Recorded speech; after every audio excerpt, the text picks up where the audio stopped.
I thought I was just meeting my neighbor until the night she opened the door and said, "He's not home." But I am. The day I moved in, the street felt almost too quiet. Every footstep echoed against the brick sidewalks, and the ivy climbing along the fences seemed to lean closer, like the neighborhood itself was curious about the newcomer. My little rental house, with its chipped paint and creaky front gate, smelled faintly of old wood and rain-soaked soil, and I found myself running my fingers along the railing, trying to settle into this unfamiliar rhythm. That's when I heard her voice, soft, confident, just above the murmur of a late afternoon breeze. "Hello there," she called, leaning lightly against her porch railing, her posture casual but precise, like someone who owned the quiet strength of a room without needing to announce it. She was older, I would guess in her early 40s, but there was a grace in the way she carried herself that made her seem ageless. Her hair fell loosely around her shoulders, catching the sunlight in strands of copper and chestnut. She smiled, not the polite, neighborly smile, but the kind that felt like it knew secrets you weren't even aware you wanted to share. I stepped closer, unsure why I felt this sudden pull towards someone I had never met. I managed, my voice rougher than I intended. "I'm your next-door neighbor," she said, tilting her head just enough to catch the light in her eyes. "I've been meaning to welcome you before the mailman notices you're officially settled." There was a smirk playing at the corner of her lips, subtle but magnetic, like a spark lighting a slow fuse. We exchanged small talk at first, the kind that could have been about anything, but with her, every word seemed deliberate, measured, yet warm. She asked about my work, my plans, even the stubborn ivy that climbed my fence. And I noticed everything. The way her fingers lingered on the railing, how her gaze softened when I laughed, the quiet way she listened, leaning in just slightly, as if the space between us could carry a conversation all on its own. When our first encounter ended, we shook hands. Her touch was brief, polite, and yet I felt it linger far longer than it should have. The warmth of her skin, the quiet steadiness of her grip. It was a simple gesture, but it left a subtle echo in my chest that I couldn't quite shake. I wanted to say something, anything, to make the moment last, but the words stuck in my throat, replaced by a fluttering awareness that this meeting was unlike any other I'd had before. As I stepped back toward my gate, I caught one last glimpse of her leaning against the railing, the sun glinting off the strands of her hair, and I realized that something about her presence, effortless, unassuming, yet undeniably magnetic, had already settled into my thoughts. The quiet street, the soft rustle of leaves, and that lingering smile combined into a memory I would return to over and over in the coming days. It was a simple hello, a polite introduction, and yet I knew instinctively that this was only the beginning.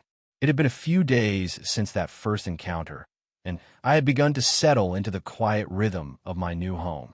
The rain started that evening like a soft percussion, tapping against the roof and filling the garden with a cool, earthy scent. I was halfway through unpacking a box of books when a knock came at the door, hesitant, polite. I opened it to find her standing there, umbrella in one hand, a small plate of lemon cake in the other. She was smiling, that same teasing smile that made it impossible not to look at her directly. "I thought you might need this," she said lightly. "You look like you might forget dinner." I hesitated, caught somewhere between surprise and curiosity. I invited her in, though my apartment was small, cluttered, and still half unpacked. She didn't mind. She set the cake down on my kitchen counter, brushing a few stray drops of rain from her sleeves. Even this simple motion, the casual flick of her fingers, the warmth of her touch lingering on the counter, made my pulse quicken. We sat on opposite sides of a small table, tea steaming between us. The conversation began cautiously, as though we were both testing the waters. She talked about her books, her late husband's old vinyl collection, and little memories that seemed mundane until she spoke them aloud. I shared fragments of my life, work, recent moves, my clumsy attempts at home-cooked meals. The words flowed easily, but it wasn't just the conversation. It was the quiet attentiveness in her eyes, the way her gaze seemed to hold me, like she was cataloging the small details no one else ever noticed. When she handed me a slice of cake, our fingers brushed briefly. That fleeting touch, her thumb against the back of my hand, sent a subtle jolt through me. Neither of us moved away. For a moment, the sound of rain outside and the faint hum of the kettle was all that existed. I realized I had been staring at her hands for longer than necessary, drawn to the elegance with which she held the plate, the gentle strength in her grip. Then, as if sensing the shift, she tilted her head and smiled, something soft and almost vulnerable hiding behind the playful smirk. "You're too young to look so serious," she murmured, and I felt a strange warmth in my chest, part amusement, part longing. When she finally stood to leave, I walked her to the door. She lingered, close enough that I could feel the faint warmth of her coat against my arm. Our eyes met, and there was a silence that spoke louder than words, a shared acknowledgement that something had subtly changed. Her perfume, a faint floral note, drifted into my apartment as she stepped back and into the rain. I closed the door with a quiet exhale, but the memory of her presence, the warmth, the laughter, the delicate brush of fingers, stayed with me. That night, the rain pattered against my windows, soft and persistent. I couldn't help but think of her, standing there under the umbrella, smiling in that impossible way that made ordinary moments feel electric. The unexpected visit had been brief, casual even, but it had shifted something inside me, a slow, steady spark I knew would grow. By now, her presence had begun to seep into my daily life.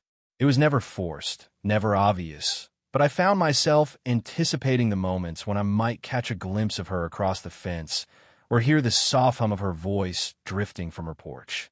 Our conversations had grown longer, warmer, more personal, yet still danced on the edge of something unspoken. One evening, she asked me to help with a small repair inside her living room, a shelf that had loosened with age. I hadn't expected it to feel like stepping into another world. The house smelled faintly of cedar and vanilla, a comforting, domestic aroma that clung to the air and made my chest tighten in a way I couldn't explain. As I steadied the shelf against the wall, our hands brushed. It was slight, accidental, but electric, enough to make me freeze for a heartbeat. She glanced up at me, eyes soft, almost questioning, but didn't pull away. Instead, she tilted her head and gave a small, almost imperceptible smile. The air between us seemed to hum, heavy with all the things we hadn't said. I tried to focus on the task, my fingers gripping the shelf, as if that could anchor me, but the warmth of her arm near mine distracted every thought.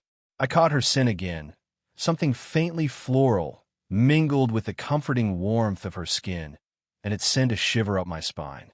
She moved just slightly closer under the pretense of adjusting a frame on the wall, and the proximity felt deliberate, though she acted as if it weren't.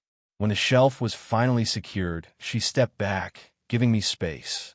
And yet, as she turned to hand me a small screwdriver, our fingers brushed again.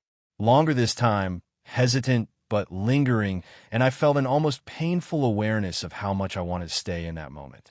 We exchanged a glance, heavy and charged, but neither of us spoke. There was no need. Our silent acknowledgement carried everything words could not. Afterwards, I walked toward the door, feeling a strange reluctance to leave.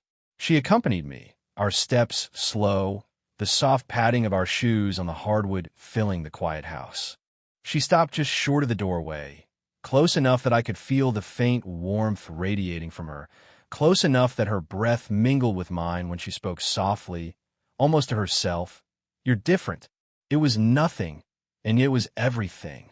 The simplicity of the phrase, the soft cadence of her voice, wrapped around me like a whispered confession. I wanted to reach out, to hold her hand, to see if the electric tension in the air could be made tangible. But I didn't. I simply nodded, swallowed the lump in my throat, and stepped outside into the evening air. The night was cool, quiet, but the memory of her lingered. The brush of skin, the quiet strength of her gaze, the subtle invitation hidden behind her every move.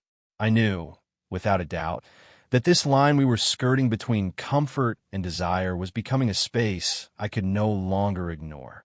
And neither, I suspected, could she.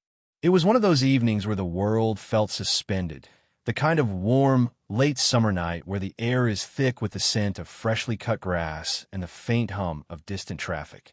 I had stopped by her house to return a book I'd borrowed, a casual gesture, meant to be nothing more than polite. Yet the moment she opened the door, the air shifted.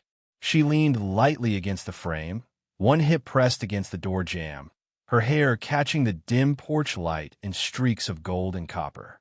Her eyes met mine, glinting with amusement, a quiet confidence that made my chest tighten. Then she smirked, casually, almost teasingly. "He's not home, but I am." The words hung in the doorway between us. Playful, harmless on the surface, yet layered, charged with unspoken meaning. My stomach tightened, and I felt the air around us thicken. I laughed softly, attempting to ease the sudden tension, and stepped inside. Every motion now seemed charged. The way she poured tea, the way her fingers lingered on the cup, the faint brush of her thumb as she handed it to me. We sat at her small kitchen table, but the space between us no longer felt empty. The quiet moments, the sips of tea, the subtle exchange of glances became a language all their own. Every glance, every slight movement, was deliberate yet effortless. Her proximity made me acutely aware of my own breathing, the quickening of my pulse. At one point, she reached to adjust a napkin on the table, and our hands brushed again. This time, neither of us moved away. It was electric, a silent acknowledgement that something had shifted, that the playful words at the door were not just teasing, but a tentative opening to something more. I felt the warmth of her hand linger, a delicate weight that both grounded and unsettled me. The rain began outside, soft and steady, tapping against the window like a quiet soundtrack to the tension building between us. I watched her as she hummed lightly while stirring sugar into her tea.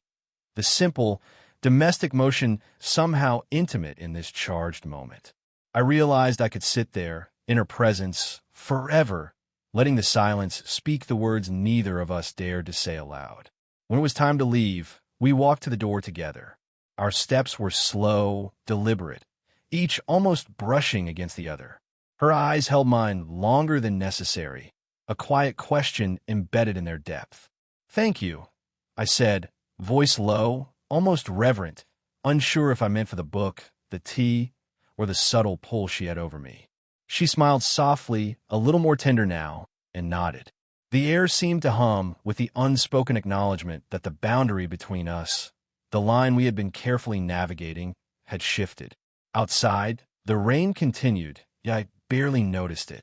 My thoughts were still inside, lingering on the way her presence had filled the room, the way her smirk and quiet confidence had drawn me incompletely. That night, as I walked back to my house, the memory of her eyes, her voice, and that teasing, layered phrase followed me. The spark had been lit, and there was no going back. The days that followed her invitation lingered in my mind like the soft echo of a familiar melody. There was a tension I couldn't name, a quiet electricity that settled in the air whenever our paths crossed. One evening, I found her sitting alone on her porch, her silhouette softened by the golden glow of the porch light, framed against the deepening twilight.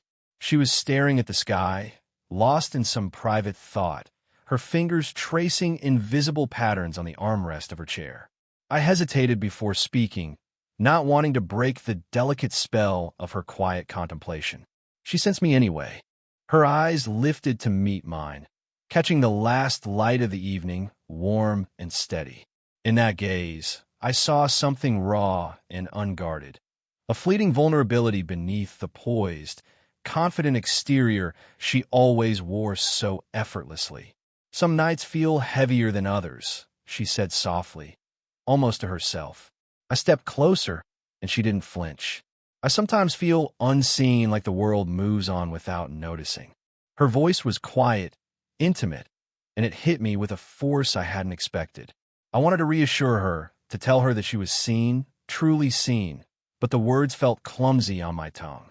Instead, I sat down beside her, close enough that our shoulders brushed. "I see you," I murmured, maybe too clearly. My words hung between us, simple but charged with something neither of us dared define yet. Her gaze softened, and her hand found mine. The warmth of her fingers curling around mine was grounding, intimate, and it sent a shiver up my spine. Neither of us spoke, but the silence spoke volumes.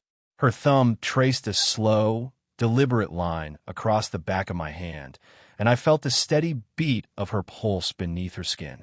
It was a quiet affirmation, a confession without words.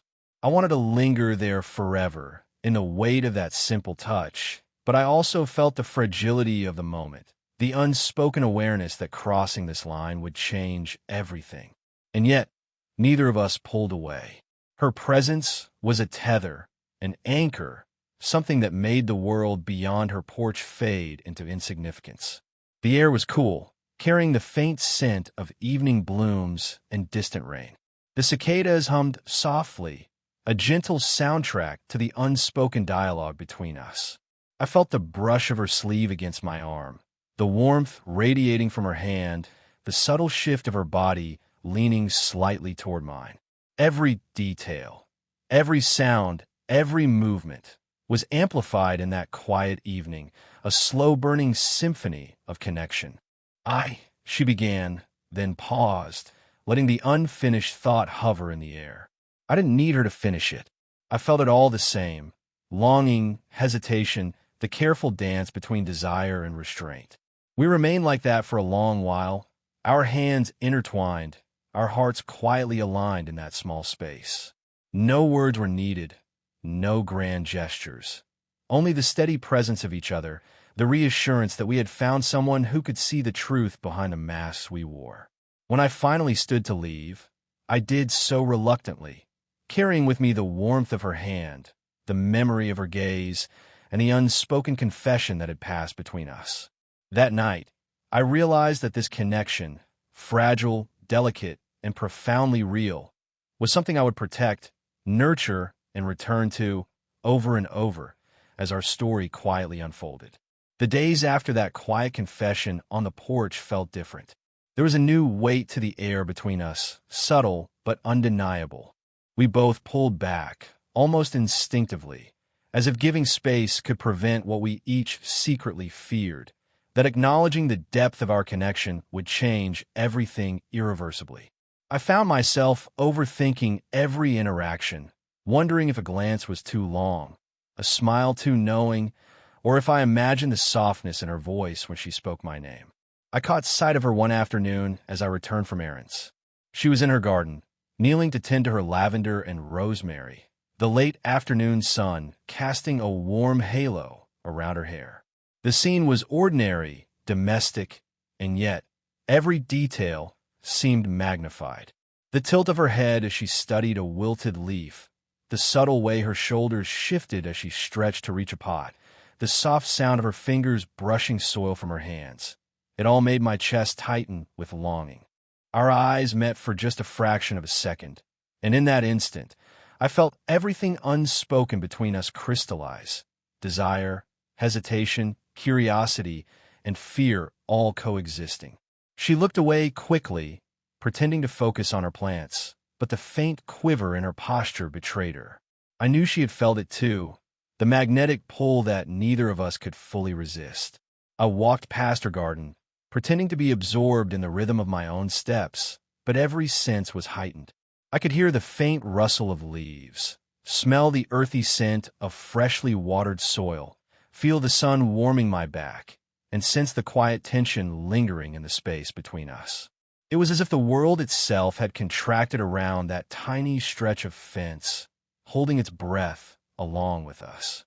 That evening, I replayed every interaction we had shared over the past weeks. The brief touches, the lingering glances, the silences that spoke louder than words, each one a thread weaving us closer together, yet fraught with hesitation. I realized that both of us were acutely aware of the boundary we were skirting, and neither wanted to cross it recklessly. It wasn't fear of each other, but fear of losing the careful balance we had built, the intimacy without expectation, the closeness without fully surrendering. Even as I tried to convince myself that distance was necessary, I found my thoughts returning to her. The way her laughter had filled the quiet spaces of my apartment, the warmth of her hand on mine, the way her eyes seemed to look through the layers of pretense I carried. I knew that avoiding her now was impossible, because she had become an anchor in my life, a presence that grounded me, stirred me, and unsettled me all at once. That night, I stood by my window, watching the twilight settle over the street. The faint glow from her porch light was still there, a constant, quiet reminder that she existed, that she was real, and that the hesitation between us was only temporary.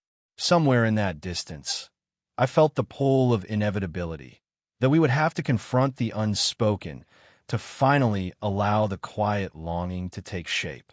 The hesitation wasn't a retreat, it was the calm before the inevitable storm of our emotions, a careful pause that made the next step, the step toward each other, all the more profound.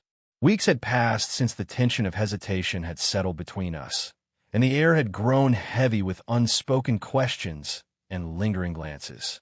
I couldn't let it continue like that. There was too much at stake, too much I had come to feel without fully acknowledging it. That evening, I found myself walking to her door again, carrying a quiet determination that made my pulse beat just a little faster. When she opened the door, I was struck again by that same mix of confidence and vulnerability that had captivated me from the start. She looked surprised, but her eyes softened almost immediately when they met mine. The glow from the porch light caught the warmth of her features, illuminating her hair and casting a soft halo around her. There was no need for words.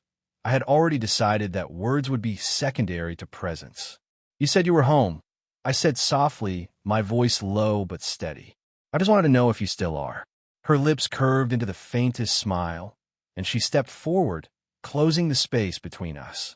The air seemed to shrink, the world outside her house falling away. My heart raced, yet there was a quiet steadiness to the moment, a grounding that came from the knowledge that we were finally allowing ourselves to be seen fully and honestly. She rested her hand lightly against my chest, and I felt the warmth of her skin, the subtle pulse of her heartbeat beneath her fingers. It was intimate, grounding, and perfectly natural. There was no rush, no dramatics, only the quiet certainty of two people who had danced around the edges of something profound for weeks, finally stepping into it. "I am," she whispered, a soft, tender affirmation that carried all the weight of her presence. Her head leaned slightly toward my shoulder, and I felt the gentle curve of her body against mine. It wasn't an embrace in the conventional sense, but it was infinitely more intimate, a meeting of hearts and unspoken truths. We stood together in silence, listening to the subtle rhythm of the evening, the distant chirp of cicadas, the faint rustle of leaves in the soft wind, the occasional hum of a passing car. Everything else faded into the background, leaving only the quiet, profound connection between us. The warmth of her hand, the subtle press of her shoulder, the softness of her breath near mine. These small, human details were enough to make the world feel complete. When she finally pulled back slightly, her eyes met mine with a mixture of joy, relief, and quiet affection. "I've been waiting," she admitted softly, the honesty in her voice leaving no room for doubt. "I know," I replied, a small smile tugging at my lips. "Me too." And that was it. The unspoken barrier had dissolved. There were no grand gestures, no melodramatic confessions, only the quiet assurance that we had found each other, and that whatever came next would be grounded in trust, understanding, and warmth. That night, as I walked home under the soft glow of the streetlights, I felt a contentment I had never known before. The hesitation, the longing, the unspoken confessions, all of it had led to this moment. And in that stillness, I understood that love, when it builds slowly and deliberately, has a quiet power far greater than any rush of passion ever could.